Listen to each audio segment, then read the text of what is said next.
जय Malhar news चॅनलच्या सर्व प्रेक्षकांना सपना चौधरीचा नमस्कार।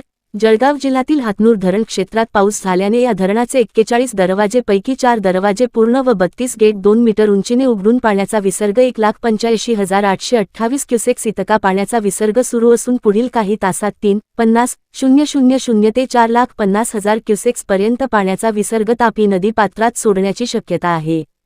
तसेच धुळे जिल्ह्यातील सुलवाडे बॅरेज मध्यम प्रकल्पातील पाण्याची पातळी मागील कालावधीपासून वाढत असल्याने सुलवाडे मध्यम प्रकल्पातून पुढील काही तासात पाण्याचा विसर्ग तापी नदी पात्रात सोडण्याचे नियोजन करण्यात आले असून या उपविभागांतर्गत असलेले प्रकाशा व सारंगखेडा बॅरेज मध्यम प्रकल्पाचे पाण्याची पातळी नियंत्रित करण्याकरिता आज सारंगखेडा प्रकल्पाचे 4 गेट पूर्ण व 3 गेट 2 मीटर 99,187 क्युसेक्स व प्रकाशा प्रकल्पाचे 5 गेट पूर्ण व 2 गेट 3 मीटर 94,513 इतका विसर्ग तापी नदी पात्रात चालू आहे। पुढील अंदाजित 24 तासाच्या आत सारंगखेडा बॅरेज व प्रकाशा बॅरेज मध्यम प्रकल्पातून 3:50:00 ते 4,50,000 क्युसेक्स पाण्याचा विसर्ग तापी नदीपात्रात सोडण्याची येण्याची शक्यता आहे।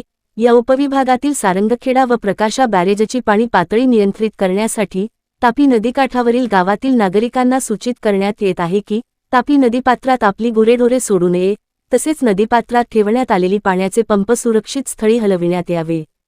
सदर प्रकल्पाचे अधोबाजूस असलेले हतनूर, शेळगाव बॅरेज व सुलवाडे बॅरेज धरणातून सोडण्यात येणारा पाण्याचा विसर्ग वाढविल्यास वरील प्रकल्पाचे द्वार उघडून पाण्याची पातळी नियंत्रित करून पाण्याचा विसर्ग तापी नदी पात्रात वाढविण्यात येईल। सपना चौधरी, जय मल्हार न्यूज, नंदुरबार।